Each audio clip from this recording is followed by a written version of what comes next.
নম্বর আয়াতে আল্লাহ রাব্বুল আলামিন নবীকে জানিয়েছেন, হে নবী, আপনার উম্মতদেরকে আপনি তেলাওয়াত করে করে শোনান এই ঘটনাটা। আতলু আলাইহিম নাবা আবনাই আদম বিল হক।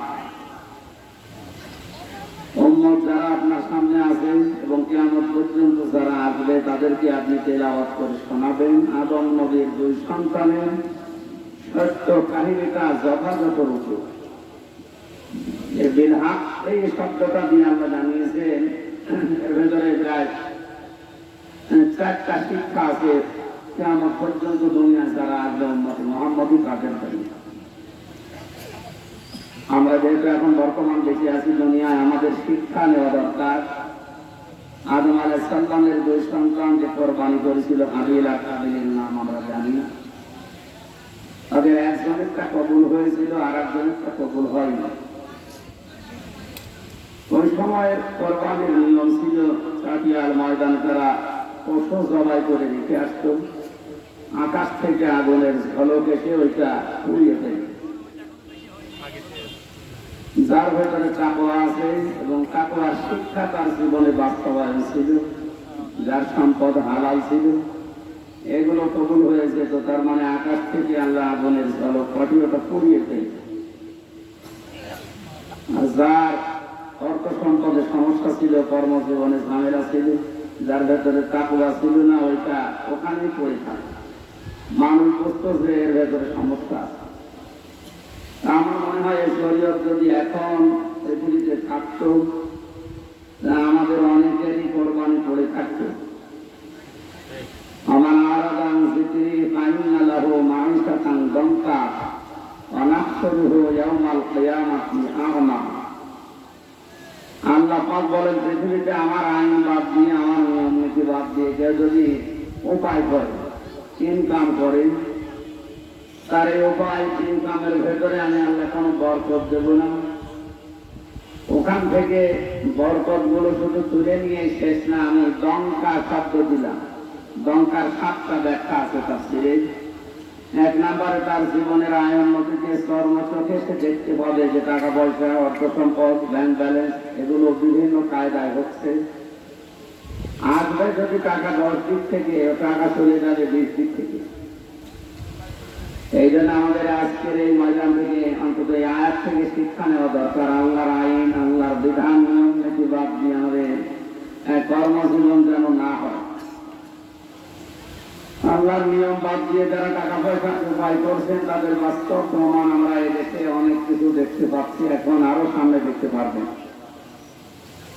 জোর করে, জুলুম করে, মানুষকে অত্যাচার করে, ফাঁকি দিয়ে যারা উপায় করে, তাদের পরিণতি কি হচ্ছে এই দেশে আমরা এখন দেখতে পাচ্ছি। পৃথিবীর কথা বাদ দিলাম। এখানে জ্বলন্ত শিক্ষাগুলো যদি আমাদের জীবনে কাজে না লাগে, আমাদের পরিবর্তনের জন্য কাজে না আসে, আজরাইল আসা ছাড়া আমাদের জীবন আর পরিবর্তন নয় হয়। আমাদের উচিত হচ্ছে, ঝিনাইদহের যে এমপি মারা গেল আপনারা দেখতে পান, সাবেক আইজিপির যে কথা পেপার পত্রিকা টিভিতে এখনো শুনতে পাচ্ছে, এদের দিকে তাকিয়ে হলেও তাদের অবৈধ ইনকামের রাস্তা আছে। বিশেষ করে মানুষকে ফাঁকি দিয়ে খাওয়া, জুলুম, অত্যাচার, নির্যাতন করা, এগুলো আমাদের কোরবানির দিনে বন্ধ করা দরকার।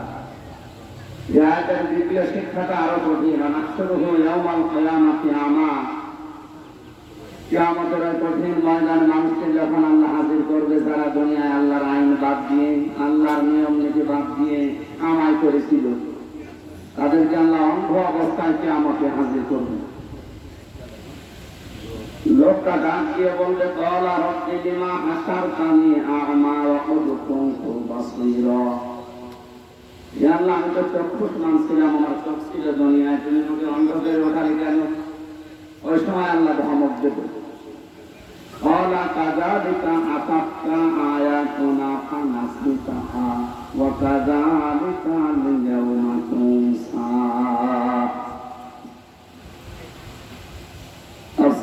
এই আয়াতের ব্যাখ্যা করতে গিয়ে তাফসীরে জিলালুল কোরআন সাইয়্যিদ কুতুব লিখেছেন, কিয়ামতের দিন আল্লাহ তার এই কথার জবাবে ধমক দিয়ে বলবেন, আমার আয়াতগুলো তোর সামনে এইভাবে প্রকাশ করা হয়েছে, আমার বিধানের কথা, আমার আইনের কথা এগুলো জানার পরে যেভাবে ভুলেছিলেন, আজকের এই কঠিন দিনে আমি আল্লাহ তোমাকে শুধু ভুলে গেলাম না, কোনদিন আমার কুদরতের জবানে তোমার নাম আমি আর উচ্চারণ করব। তোর নাম যে হামজা ছিল, তোর নাম যে অন্তত ফরিদুদ্দিন ছিল, এরকম নাম কোনদিন আল্লাহর এই কুদরতের জবানে আর উচ্চারণ হবে। এই জন্য দুনিয়ার এই ছোট্ট জীবনের দিকে খেয়াল দিয়ে আমাদের বিশাল জীবন যে আখিরাতের জীবন, যে জীবনে আল্লাহ ছাড়া কেউ থাকবে না, ওই জীবন যেন আমরা নষ্ট না করি। আল্লাহ আমাদেরকে সমতি দান করুন, সর্ববুদ্ধি হৃদয় হওয়ার তৌফিক আমাদেরকে যেন দান করেন, বলেন আমিন। আদম আলাইহিস সালামের যে সন্তানের কোরবানি কবুল হয়নি, এটা কিন্তু ঘটেছিল না এই হাদিস। إذ قربا قربانا فتقبل من أحدهما ولم يتقبل من الآخر قال لأقتلنك قال إنما يتقبل الله من المتقين। আল্লাহ তাআলা বলেন, আদমের এই যে প্রথম যে সন্তানটা হাবিল, এটা যখন কবুল হয়নি, তখন ওর বিরোধী যে আছে ওর ভাই হাবিলে, একটা কবুল হয়েছিল। এই লোকটার উপরে প্রতিশোধ পরমার হয়ে তাকে হত্যা করার জন্য উদ্যত হয়েছিল। এখান থেকে একটা শিক্ষা পাওয়া যায়, পৃথিবীতে যারা আদর্শিক কারণে তাকওয়ার ভিত্তিতে পেরে ওঠে না, ওই মানুষগুলো যখন প্রতিপক্ষকে ঘায়েল করার জন্য ষড়যন্ত্রের পথ বেছে নেয়, সেটা এখন চলছে, এটা কিয়ামত পর্যন্ত চলতে থাকবে। এই জন্য আমাদের শুধু কোরবানি আসবে 1 বছর পরে জবাই করে গোশত খাওয়ার জন্য না। এখান থেকে আমাদের শিক্ষা হচ্ছে, আমরা যদি আদর্শিক দিক থেকে, তাকওয়ার দিক থেকে কারো থেকে পেরে না উঠি, তার সমান সমান যেতে না পারি, তার বিরুদ্ধে যেন ষড়যন্ত্র না করি। এটা পরবর্তীতে আফসোসের কারণ হবে, যার শুরু হবে আর কোনোদিন শেষ হবে না। এই কাবিলের মতো মানব হত্যা শুরু করেছিল প্রথমেই দুনিয়া। এখানে অবৈধ হত্যা কিয়ামত পর্যন্ত যত সংগঠিত হবে, এর একটা করে পার্সেন্টেজ ওর আমলনামায় আল্লাহ পাঠিয়ে দেবে। এখান থেকে আরেকটা শিক্ষা হয়, এই দুনিয়াতে কেউ যদি কোনো কাজের সূচনা করে, ও কাজটা ভালো হোক আর খারাপ হোক, যতদিন টিকে থাকবে ততদিন আপনি যেখানে আছেন সেখানে হয় সওয়াব নাই গুনাহ দিতে থাকবে। জন্মের পর থেকে আমরা অনেকেই সাদগায়ে জারিয়া এই শব্দটা শুনে আসি, মরণের পরও এটা জারি থাকে, সাদগায়ে জারিয়া। এর বিপরীত শব্দ যে আরেকটা আছে গুনায়ে জারিয়া, এটা অনেকে জানে না। গুনায়ে জারিয়া এই শব্দটা আছে। সুতরাং এমন কোন কাজ করে না যাওয়া এই কাবিলের মতো। কত হত্যা করেছিল মাত্র একজনকে, কিন্তু কিয়ামত পর্যন্ত যত মানুষ দুনিয়ায় হত্যা হবে অবৈধভাবে, তোর আমার নামে এটা যেতে থাকবে। বলেন তো কত মানুষ হত্যা করার গণা নিয়ে কিয়ামতে উঠতে পারে? আমরা এমন কোন কাজ দুনিয়ায় যদি আঞ্জাম দেই যে আমি থাকবো না, আমি ইন্তেকালের পরে ওই কাজটা জানি থাকবে, কিয়ামত পর্যন্ত ওই গণা যদি আমল নামায় যেতে থাকে, পাহাড়ের পর পাহাড় গণার বোঝা মাথায় নিয়ে কিয়ামতের দিন ওঠা লাগবে। এরকম ভয়াবহ বিপদ থেকে আল্লাহ আমাদেরকে বাঁচান, আমিন। সূরা হজের 36 নম্বর আয়াত যেটা আমি তেলাওয়াত করলাম, আল্লাহ রাব্বুল আলামিন জানিয়েছেন, ওয়ালিকুল্লি উম্মাতিন জাআলনা মানসাকান লিয়াযকুরু ইসমাল্লাহি আলা মা রাযাকাহুম মিন বাহিমাতিল আনআম। আল্লাহ পাক বলেন, আমি প্রত্যেক জাতির জন্য কুরবানির বিধান এটা দিয়েছিলাম। সুতরাং এটা শুধু আমাদের 5 বছর, 10 বছর, 50 বছর ইব্রাহিম আলাইহিস সালাম থেকে শুরু হয়নি, এটা প্রত্যেক জাতির জন্য আল্লাহর বিধান ছিল। নামাজের বিধান, যাকাতের বিধান প্রত্যেক উম্মতের উপরে ছিল, হয়তো কম বেশি ছিল। আমাদের উপরে সমস্ত বিধানগুলো আছে, পাশাপাশি কোরবানির যে বিধান এটাও আমরা পেয়েছি। কোরবানি আসলে আপনি বড় গরু জবাই করে, বড় ছাগল জবাই করে এলাকায় জানান দিয়ে দেবেন, এটার জন্য। আমার আগে যিনি কথা বলছিলেন, উনি কলিন্না সালাতি ওয়া নুসুকি আয়াত দিয়ে আরম্ভ করেছিলেন। আল্লাহ রাব্বুল আলামিন জানিয়েছেন, হে নবী আপনি ঘোষণা দেন এই কথা যে আমার নামাজ, আমার কোরবানি, এই নুসুক শব্দের ভেতরে 3টা অর্থ আছে তাফসীরে। এক নম্বরে নুসক মানে পশু জবাই করা। পশু যখন মানুষ জবাই করবে সঙ্গে সঙ্গে যেন নিজের ভেতরের পশুকেও জবাই করে ফেলতে পারে, এইটা আজ পৃথিবীতে নেই। নিজের ভেতরের পশু কি মানুষকে ধ্বংস করার জন্য সবচাইতে মারাত্মক অস্ত্র হচ্ছে অহংকার, হিংসা, লোভ, রিয়া।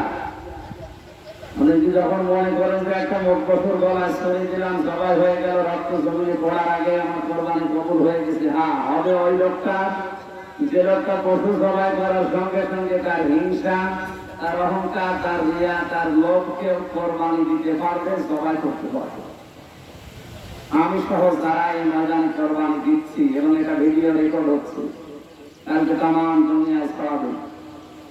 পৃথিবীতে যারা কোরবানি দিচ্ছি এবং সামনে এখনো 3 দিন যেহেতু দেওয়া যাবে, আল্লাহ আমাদের হিংসা, অহংকার, বরত্ব, আমিত্ব এগুলো যেন জবাই করার মন মানসিকতা দান করেন। আপনারা আমিন বলেন করে? আমিন বলেননি কেন? কারণ এটা মানা মনে হয় সম্ভব না। তাহলে আপনাকে 1-1.5 লাখ 2 লাখ টাকা পানিতে ফেলা হবে না বলে? আপনি যদি জবাইয়ের সময় আপনার হিংসাকে, অহংকারকে, আমিত্ব যেটা, বড়ত্ব যেটা, এটা যদি জবাই করতে না পারেন, কি হনরে আমি হনুমান হয়ে গেছে না, এটাকে জবাই করা লাগবে কোরবানির পশু জবাই করার সঙ্গে সঙ্গে। ইব্রাহিম আলাইহিস সালাম তার সন্তানকে জবাই করার যে পদ্ধতি আল্লাহর কাছ থেকে স্বপ্নে পেয়েছিলেন, এটা একটা রূপক বিষয় ছিল। তার সন্তান জবাই হবে এটা আল্লাহর উদ্দেশ্য ছিল না। আল্লাহর উদ্দেশ্য ছিল যে আমার বিধান কত তড়িৎ গতিতে মানতে পারে। ইব্রাহিম আলাইহিস সালামের পুরা জীবনী আমি পড়ে 50টা পরীক্ষা পেয়েছি, পুরা কোরআনে এবং হাদিসে 50টা পরীক্ষা তিনি দিয়েছিলেন দুনিয়ায়। তারা এখনো দাঁড়িয়ে আছে। এই যে আমাদের এই ডান সাইডে জায়গা আছে, এখন ডান সাইডে এখনো জায়গা আছে, এদিকে এসে কাটা সোজা করেন, ওইদিকে এসে কাটারে বসে যান। এই গেটের সামনে দাঁড়িয়ে না থেকে এদিকে আসেন। সম্মানিত মুসল্লিরা, যে কথা বলার জন্য এই কথা তুললাম, ইব্রাহিম আলাইহিস সালামকে আল্লাহ 50টা পরীক্ষা করেছিলেন, তিনি প্রত্যেকটা পরীক্ষায় উত্তীর্ণ হয়েছিলেন। ইব্রাহিম রাব্বুহু বিকালিমাতিন ফাআতাম্মাহুন্না। 50টার ভেতরে 30টা পরীক্ষা ছিল তার আমল সম্পর্কে, 10টা ছিল তার ঈমান সম্পর্কে, আর 10টা ছিল তার শরীরের বিভিন্ন অঙ্গ প্রত্যঙ্গের বিষয়ে। কথা বলতে গেলে এখন অনেক সময় লাগবে, 50টা আমি শুধু নাম বললাম। এই 50টা পরীক্ষা ইব্রাহিম আলাইহিস সালাম আমাদের জাতির পিতা, মুসলিম জাতির পিতা হযরত ইব্রাহিম আলাইহিস সালাম, এটা আল্লাহর ঘোষণা দেওয়া। এটাকে যদি কেউ মাইনাস করতে চায়, কেউ বিশ্বাস না করে, তার ইমানের ভেতরে ঝামেলা হবে। মিল্লাত আবিকুম ইব্রাহিম ওয়া সাম্মাকুমুল মুসলিমিন। তোমাদের জাতির পিতার নাম ইব্রাহিম আলাইহিস সালাম, এই ঘোষণা আমির হামজার না আল্লাহ? এতটুকু আল্লাহ শেষ করেন। আল্লাহ বলেন হুয়া সাম্মাকুমুল মুসলিমিন, তোমরা যে মুসলমান বলে পরিচয় দাও, এই নামটাও তিনি দিয়েছেন। এখানে হুয়ার কর্তা বা ফাইল, এটা দুইটা নাম আছে। একটা আল্লাহ হতে পারে, ইব্রাহিম আলাইহিস সালাম হতে পারে। যেহেতু ইব্রাহিম আলাইহিস সালামের নাম দিয়ে আরম্ভ, এই জন্য আমাদের নাম মুসলিম, এটা আমাদের বাবার দেওয়া নাম। এখান থেকে 5টা শিক্ষা বের হয়। তাফসীরে আছে, মুসলিম জাতির পিতা হযরত ইব্রাহিম আলাইহিস সালাম তার সন্তানদের নাম রেখেছিলেন। আমরা যারা বাবা, আমাদেরও সন্তান হওয়ার পরে নাম রাখা এটা প্রথম দায়িত্ব। অনেক বাবা আছে এমন এমন নাম রাখে যে নামের কোনো অর্থ পাওয়া যায় না। সন্তান হওয়ার পর জাতির পিতা ইব্রাহিম যেমন তার সন্তানের নাম দিয়েছিলেন মুসলিম, আমাদের জাতির পিতা আমাদের নাম দিয়েছেন কি?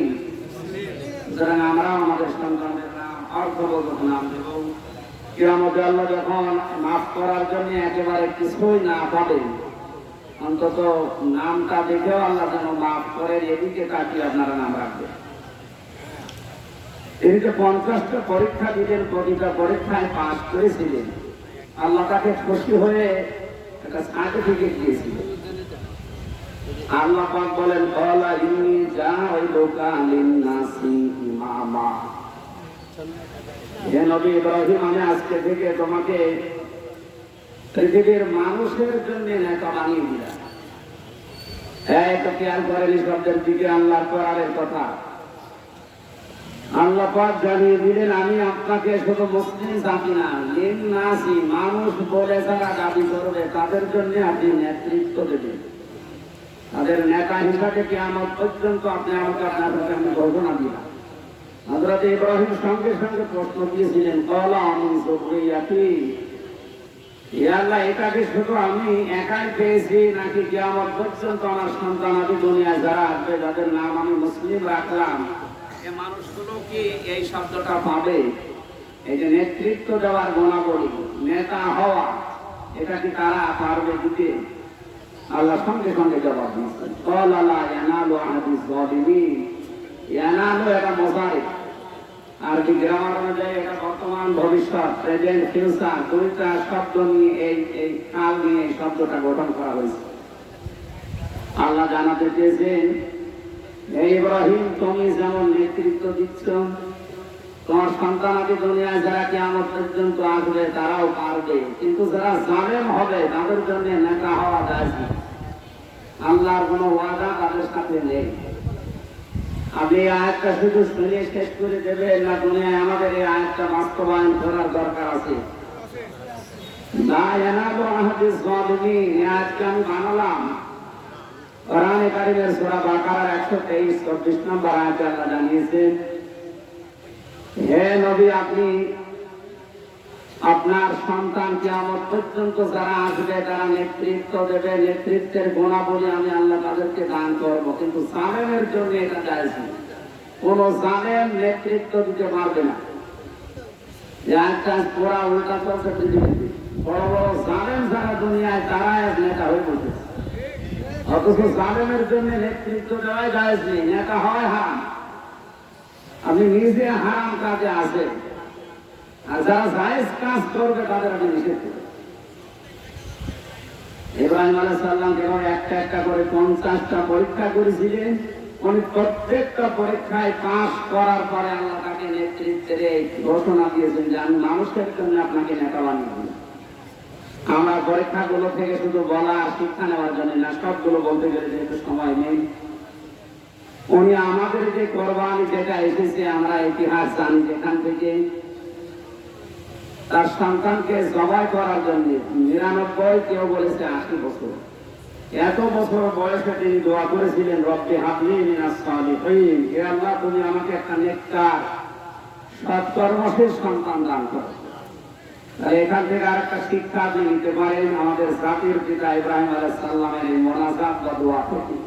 সন্তান কামনা করা যায় শুধুমাত্র বাবার কাছে নাকি? বলেন কার কাছে? এইটা বাদ দিয়ে কোন বিশ্বাস যদি কোনো বাবা বিয়ের কোন কবরের দিকে কারো যায়, এটা শিরিক হবে, আর শিরিক করলে মানুষের ঈমান নষ্ট হয়ে যায়। এখানে অনেকে আমরা জানি যারা ওযু করে এসেছি, 7টা কারণে ওযু ভেঙে যায়। কয়টা কারণে?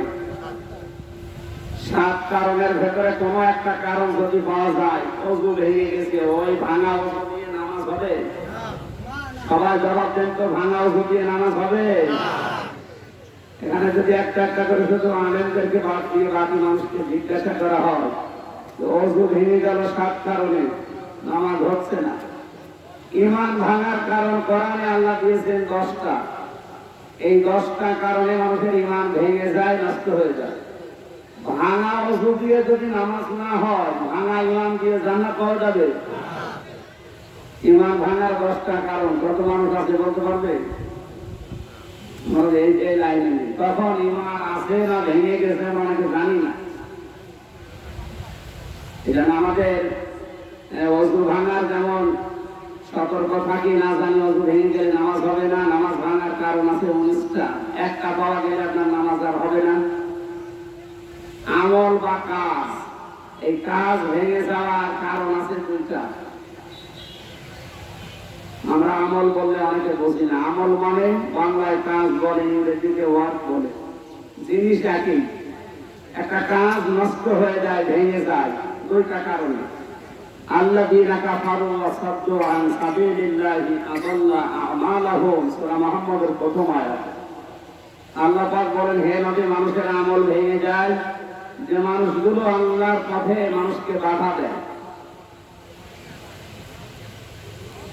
আল্লাহর পথে চলতে বিভিন্ন রকমের প্রতিবন্ধকতা যারা সৃষ্টি করে, বাধা দেয়, এদের যত কাজ কারবার আছে, ওযু ভাঙার মতো, নামাজ ভাঙার মতো, ঈমান ভাঙার মতো, এ কাজও ভেঙে যায়।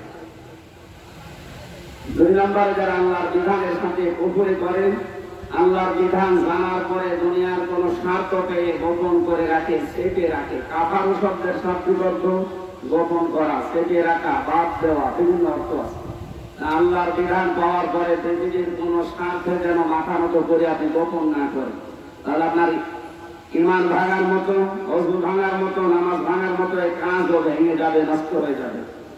জান্নাত পাওয়ার জন্য যে দুইটা কথা কোরআনে সবচেয়ে বেশি আছে, ইন্নাল্লাযীনা আমানু ওয়া আমিলুস সালিহাত, যারা ঈমান আনে আর আমলে সালেহ করে, ভালো ভালো কাজ, নেক কাজ করে, কানাত লাহুম জান্নাতুল ফিরদাউস নুজুলা, তাদের জন্য জান্নাতুল ফিরদাউস আল্লাহ মেহমানদারি করার জন্য রেখে দিয়েছে। জান্নাত যত জায়গায় পাবেন আয়াত, সব জায়গায় আগে ঈমান আনবেন, ঈমানের পরে আমল করবেন। তাহলে ঈমানও ভেঙে যাচ্ছে, আমলও ভেঙে নষ্ট হয়ে যাচ্ছে, তখন টের পাচ্ছি না আমরা। আমার মনে হয় আমল ভেঙে নষ্ট হওয়া ছাড়া আমল না করাই ভালো। কোরবানি যেহেতু এসেছে, ইব্রাহিম আলাইহিস সালামের প্রথম শিক্ষা ছিল তিনি 80, 99, আমরা 99 ধরলাম। 99 বছর পর্যন্ত বিবাহ শাদীর পরেও কোনদিন কোন পীরের কাছে, দরগা দুর্গার কাছে হাত তোলেননি। তুলেছেন কার কাছে? 5-7 বছর, 10 বছর, 15 বছর বিয়ের পরে সন্তান না হলে আল্লাহর প্রতি ভরসা নষ্ট হয়ে যায়। তার কোন পর্যায়ে বিশ্বাস ছিল আল্লাহর প্রতি, 99 বছর পর্যন্ত চেয়েছিলেন। অনেকে বলি এত দোয়া করে কিছুই তো হয় না। আমি 3 বছর জেলখানায় ছিলাম, অনেক শোভাকাঙ্ক্ষী এ কথা মাঝে মাঝে শোনাতো। যখন আদালতে হাজির করতো, হাজিরে যাওয়ার জন্য দেখা করতে যেত ওই শোভাকাঙ্ক্ষীরা, হুজুর এত দোয়া করি তারপরও তো আপনি বের হন না। মাত্র 3 বছর দোয়া করে আপনার আর বেতৃষ্ণা এসে গেছে আল্লাহর প্রতি। ইব্রাহিম আলাইহিস সালাম দোয়া করেছিলেন কয় বছর? 99 বছর পর আল্লাহ সাড়া দিয়েছেন। শুধু সাড়া দেননি, আল্লাহ পাক বলেন, আমি তাকে আবাসসারনাহু বিগুলামিন হালিম, তাকে ধৈর্যশীল এবং স্থির বুদ্ধি সম্পন্ন সন্তান দিয়েছিলাম। এই জন্য কষ্ট স্বীকার করার পরে যদি পৃথিবীতে কিছু আল্লাহ দেয়, ওটা স্থায়ী হয়, যেমন ইসমাঈল আলাইহিস সালাম। এখান থেকে আরেকটা শিক্ষা বের হয়, আপনারা শুনতেছেন তো? হযরত ইসমাঈল আলাইহিস সালামকে তিনি পেয়েছিলেন, শেষ করে দেন। তিনি চিন্তা করলেন, আমি 99 বছর পর্যন্ত দোয়া করার পর একটা ফসল আল্লাহ দিল, দেখি কেমন হালিম। হালিম মানে সহনশীল, ধৈর্যশীল। আমাকে যে আল্লাহ একটা সন্তান দিলে এত বছর দোয়া করার পরে, দেখি এই সন্তানের কোয়ালিটি কেমন, কেমন ধৈর্যশীল। এটা আল্লাহ তাকে যে পরীক্ষা নিয়েছিলেন, আলাম্মা বালাগা মাহু সায়া ক্বালা ইয়া বুনাইয়া ইন্নী আরা ফিল মানাম, তিনি স্বপ্নে দেখার পরে সন্তানকে এসে বলেছিলেন, হে আমার সন্তান, আমি তোমাকে জবাই করছি, এটা আমি দেখতে পেলাম। তাফসীরে ইবনে কাসির মুফাসসির বলে, উনি সরাসরি যদি ইসমাঈলকে যে বলতেন কাজ খাও, আমি জবাই করে ফেলবো, কোনো অসুবিধা ছিল না। প্রশ্ন করলেন কেন? জবাব হচ্ছে, তিনি যে 99 বছর দোয়া করলেন, যে কি আল্লাহ দিল এত দোয়ার ফসল দেখি, আসলে এটা গোলামিন হালিম যে আল্লাহ জানালেন, আসলেই কি এটা গোলামিন হালিম? এটা কি সহ্যশীল, সহনশীল সন্তান আল্লাহ দিয়েছেন। ওনাকে বলার পরে উনি যে জবাব দিয়েছিলেন, বাবা পর্যন্ত আশ্চর্য হয়ে গেছে।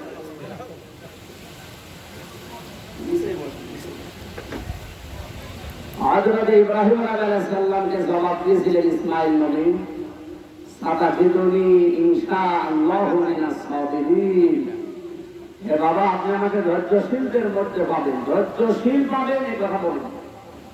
এখান থেকে শিক্ষা কি? কোরআনে কারিমে আল্লাহ যেখানে কোন শব্দ দিয়েছেন, কোনো না কোনো শিক্ষা সেখান থেকে জাতির জন্য বের করে দিয়েছেন। ইসমাইল নবী আলাইহিস সালাম তো বলতে পারতেন, সাতাজিদুনি ইনশাআল্লাহু মিনাস সাবির। এ বাবা, আপনি আমাকে ধৈর্যশীল হবেন, কারণ এরকম ধৈর্যের পরীক্ষা এই বয়সে 11 বছর বয়সে কেউ দেয় না, আমি দিলাম। তিনি সাবির বহু বছর দিয়েছিলেন, জানিয়েছিলেন বাবা আমার মতো পরীক্ষা অতীতে অনেকেই দিয়েছে, আমিও আল্লাহর বিধানের সামনে একটা পরীক্ষা দিলাম। তার মানে আমার ভেতরে আল্লাহর বিধান মানতে গিয়ে কোনো অহংকার নেই, আমি আল্লাহর বিধান মানতে পেরে আরো বিনয় হয়েছে, আরো সতর্ক হয়েছে। আল্লাহ তাআলা নিয়ে গেলেন, আমি ঘটনা বলার জন্য, শিক্ষাটা বের করার জন্য পর্যন্ত আসছি। দুইজনকে আদেশ দেওয়ার পরে তারা গিয়েছে, ফালাম্মা আসলামা ওয়া তাল্লাহু লিল জাবিন। এই যে আসলামা, এটা 2 বছর। আল্লাহ পাক বলেন, যখন দুইজনই এগ্রি হয়ে গেছে আল্লাহর বিধান পালন করার জন্য, তখন আমি তাকে, তার কি অবস্থায়, তাল্লাহু লিল জাবিন, তাকে যখন কাজ করে ছুরি লাগিয়েছে গলায়, ওই সময় ডাক দিয়েছে, ওয়ানাদাইনাহু আইয়া ইব্রাহিম ক্বাদ সাদ্দাকতা রুয়া ইন্না কাযালিকা নাজজিল মুহসিনিন। আল্লাহ রাব্বুল আলামিন ডাক দিয়ে বললেন, ইব্রাহিম তুমি যে কাজটা করলে, তুমি একা ইচ্ছা করলে পারবে না। তোমার সন্তান যদি শুধু ইচ্ছা করতে যে আমি জবাই হব, আর তুমি যদি ইচ্ছা করতে যে না আমার 99 বছরের 100 বছরের ফসল আমি জবাই করবো না, আল্লাহর বিধান পালন হতো না। আলাম্মা আসলামা, একাই চান্স। দুইজনে যখন আল্লাহর বিধানটা পালন করার জন্য রাজি হয়ে গেলে, তখন আমি ডাক দিয়েছি চূড়ান্ত পর্যায়ে। তার মানে এখান থেকে আমাদের শিক্ষা এই, দেশে যারা শুধু টুপি মাথায় দেয়, নামাজ পড়ে, এরা যদি আল্লাহর দিন কায়েমের জন্য চেষ্টা চালায়, কিয়ামতের আগে দেশে দিন কায়েম হবে না। আমরা যারা ইব্রাহিম আলাইহিস সালামের ভূমিকায় আছি, জাতির লোক যারা, এরা ইসমাইল আলাইহিস সালামের ভূমিকায় আসা লাগবে। আমার কথা বোঝা যায়নি? আমরা যারা না জাতির নেতৃত্ব দেয় এই দেশে, সে দলের লোক হোক, একাদশের মানুষ যারা আছে, তারা ইব্রাহিম আলাইহিস সালামের ভূমিকায় এই কোরবানির শিক্ষা নিয়ে অবতীর্ণ হওয়া লাগবে। আল্লাহর বিধান যখন যেটা আসে, অবশ্যই আমরা ঐক্যবদ্ধ হয়ে ইব্রাহিম আলাইহিস সালামের মতো ভূমিকা পালন করব। আর জাতির 18 কোটি মানুষের কোরবানির শিক্ষা হচ্ছে এইটা, তারা যেন ইসমাইল আলাইহিস সালামের মতো নিজের গলা পর্যন্ত আল্লাহর বিধানের সামনে দিতে রাজি হয়। এটা যদি আপনি নিতে না পারেন, বছরে বছরে এরকম একটা ঈদ না, 50টা ঈদের নামাজ পড়েও কিছু হবে না। এখানে আমরা যারা এসেছি, এত কষ্ট করে বিভিন্ন দেশ থেকে পর্যন্ত এসে আপনি এদেশে এখন কোরবানি দিচ্ছেন। কালকে আমার গ্রামে দেখলাম 2টা বাইরের দেশের লোক, তারা এদেশে থাকে না, কোরবানি দেওয়ার জন্য এসেছে, আমেরিকা থেকে, লন্ডন থেকে, অস্ট্রেলিয়া থেকে। কত আশা আবেগ নিয়ে তারা এদেশে এসেছে বলে। এখন যদি আসলামা এই 2 বছরটা আমরা না মানতে পারি, আমি সহ যারা এখানে এসেছি, আমি আমার ইমাম থেকে কথা বলি, কারো দিকে তাকিয়ে কে রাজি হবে, কে বেজার হবে, ওই দিকে আমি কোনোদিন তাকাইনি, তাকাবো না, বরং পর্যন্ত আমি আমার ইমাম থেকে বলছি, আমরা ইব্রাহিম আলাইহিস সালামের ভূমিকায় অবতীর্ণ হব যারা দায়িত্বে আছি জাতি, জাতির লোকেরা যেন ইসমাইল নবী আলাইহিস সালামের মতো ভূমিকা পালন করি, তাহলে এদেশে আল্লাহর বিধান আমরা দেখতে পাবো। 50-52 বছর স্বাধীন হয়েছে দেশটা, বিভিন্ন আইন দিয়ে দেশ চলছে, শান্তি দমানের শান্তি এখনো আমরা পাই। মোবাইলে যেটা রেখে দিয়েছি এখানে, আমার মনে হয় এখানে যদি আমি 10 মিনিট না থাকি, আপনারা হাজারো মানুষ থাকলে মোবাইলটা নিরাপদ থাকবে না। কিন্তু আল্লাহর বিধান আমি দেখে এসেছি, যেখানে আল্লাহর বিধান পরিপূর্ণ থাকে, ওই জায়গায় মোবাইল না, ল্যাপটপ রেখে দিলেও আপনার বাড়িতে পৌঁছিয়ে দেওয়ার মতো যোগ্যতা সম্পন্ন নাগরিক তৈরি হবে। মানুষের তৈরি করা আইন দিয়ে দুনিয়া চলেছে, 53 বছর দেখতে পেলাম কিছুই পাই না। আল্লাহর আইন দিয়ে চললে কেমন দেখা যায়, এটা এখন আমরা দেখিনি। দেখতে পেয়েছেন এখনো? এটা দেখার জন্য এই কোরবানির শিক্ষা নিয়ে যান। ইব্রাহিম আলাইহিস সালাম 50টা পরীক্ষায় তিনি পাস করলেন, আর আমরা একটা কোরবান এখান থেকে শেষ করে বাড়ি যাওয়ার আগে যেন যেভাবে আপনি পশু জবাই করছেন, এই জবাইয়ের মাধ্যমে যদি আপনার ভেতরের অহংকার, আমি জানি আমার এই সামিয়ানা পর্যন্ত থাকবে, ঈদগাহ পার হবে না, এজন্য আমার বলা না বলা মনে হয় শোনা হচ্ছে নাকি না? মানে এরা যদি বাইরে যায় যে এলাকা তো জান্নাত হয়ে যাবে। আমরা পশুকে জবাই করার সঙ্গে সঙ্গে আমাদের আমিত্ব, হিংসা, অহংকার, লোভ, রিয়া এটাও জবাই করতে পারবো না? পারবো না? এই আওয়াজ থেকে বোঝা হবে না। আল্লাহ আমাদেরকে সম্মতি দিন। আমার আলাইনা ইল্লাল বালা পৌঁছিয়ে দেওয়ার দায়িত্ব ছিল যতটুকু আমার জ্ঞান গরিমা দিয়ে আমি চেষ্টা চালিয়েছি পৌঁছিয়ে দেওয়ার। এখন বাকিটা মানা আপনাদের দায়িত্ব। আল্লাহ আপনাদের ওই দায়িত্ব পালন করার তাওফিক দিন বলেন আমিন। সম্মানিত ভাইরা, 2 মিনিট আছে মাত্র। এই 1 বছর পরে পরে যেহেতু এই নামাজটা আছে আমাদের ঈদের নামাজের যে নিয়ম কানুন আপনারা প্রত্যেক বছর আমাদের ইমাম সাহেবের কাছে শোনেন। আমি সংক্ষেপে কয়েক সেকেন্ডের ভেতরে বলছি। তাকবীরে তাহরিমাত বাঁধার পর ছানা পড়বেন। এরপরে যে 3টা তাকবীর আছে অতিরিক্ত, এরপরে বাকি কাজটা আমার আছে। এরপরে দ্বিতীয় রাকাতে গিয়ে সূরা কিরাত পড়ার পরে যখন রুকুতে যাব তার আগে 3টা তাকবীর বলবেন আর 3টায় হাত ছেড়ে দেবেন। এরপরে বাকি নামাজ শেষ। আমার মনে হয় নামাজের নিয়তটা আরবিতে যে সমস্ত অক্ষরগুলো আছে অনেকে উচ্চারণ করতে পারবেন না। নওয়াইতুন মুসাল্লিয়া, এখানে সোয়াদ আছে, এরকম কিছু কিছু অক্ষর আছে যেগুলো আপনাদের দ্বারা অনেকে সম্ভব না। বাংলায় করবেন। আমি ইমামের পেছনে ঈদুল আজহার ওয়াজিব নামাজ 6 তাকবীরের সাথে আদায় করছি। আল্লাহু আকবার। যতটুকু বলতে না পারেন আল্লাহু আকবার বলে দাঁড়িয়ে যাবেন। আমাদের ইমাম মাওলানা এনামুল হক সাফি উনি অসুস্থ, তারপর আমাদের কাছে এসেছেন। নামাজের পরে ওনার মুখ থেকে আমরা কথা শুনবো, কিছু যদি বলতে পারে। নামাজের জন্য দাঁড়িয়ে যান। আর 1 মিনিট আছে। কাতার সোজা করেন, নামাজের জন্য দাঁড়ান।